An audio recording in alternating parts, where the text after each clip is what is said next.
After a dominating day one of the Jerry Simmons Invitational, the LSU men's tennis teams fell short, losing to Penn State in the final match of the tournament. 7 teams made the trip to Baton Rouge to join LSU, Nicholls State, Lamar University, University of New Orleans, University of Louisiana at Lafayette, University of South Florida, Georgia State and Penn State. The Tigers began the tournament against Lamar University on Saturday morning. Seniors Shane Monroe and Nikola Samardzic, junior Raphael Wagner and sophomore Joey Thomas gave the Tigers a 4-0 win against Lamar University to open up the weekend. The Tigers didn't lose a set in their first match, giving the Tigers confidence early.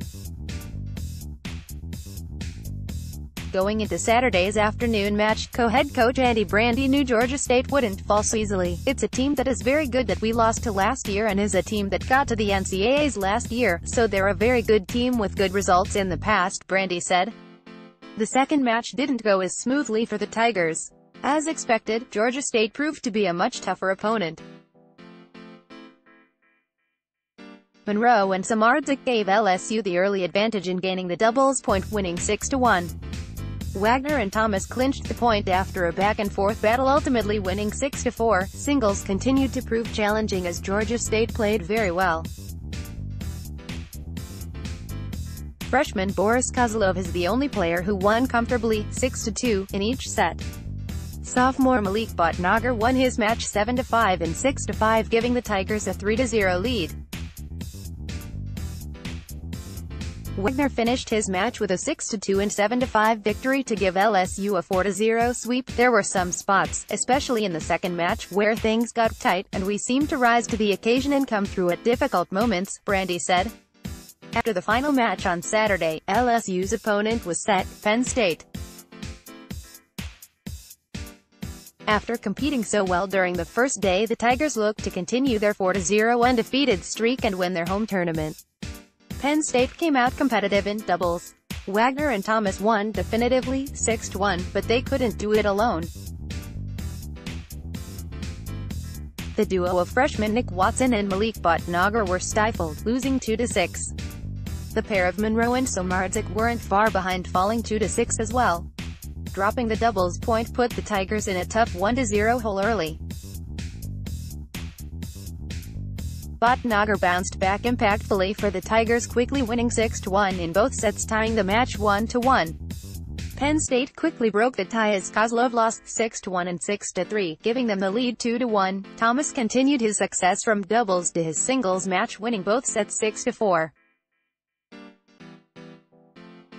This set the score at 2-2 for a brief moment. Samardzic fell soon after Thomas's win in straight sets, 4-6 and 3-6, giving Penn State a 3-2 lead. Every time LSU pressured, Penn State always had an answer. It seemed as though the Tigers had lost the momentum from their great day one of the tournament, and they were fighting to stay alive. On court 2, Wagner was in a battle. He went down early, losing the first set 4-6, but he showed grit, coming back in the second set, winning 6-4. At the same time, court 1 was heating up as Monroe won a long first set 7-5 and was in a 1-4 match himself. The two matches were key for the Tigers as they were 1 point away from elimination. The fans exploded with cheers for each point LSU scored as the tension grew in the LSU tennis complex. Ultimately, Penn State proved to be too much. After a true duel, Wagner lost 3-6, giving Penn State the overall tournament victory, 4-2. The Tigers couldn't seem to rise to the occasion like they did against Lamar or Georgia State. "They just did not take care of business," Brandy said. "They needed to show up with a bigger heart and more guts. Unfortunately, Penn State showed up like that, and we did not." After a tough day of singles and doubles, things will not continue to be the same for LSU. "As a result, there will be some changes," Brandy said. "There will be some changes in the doubles.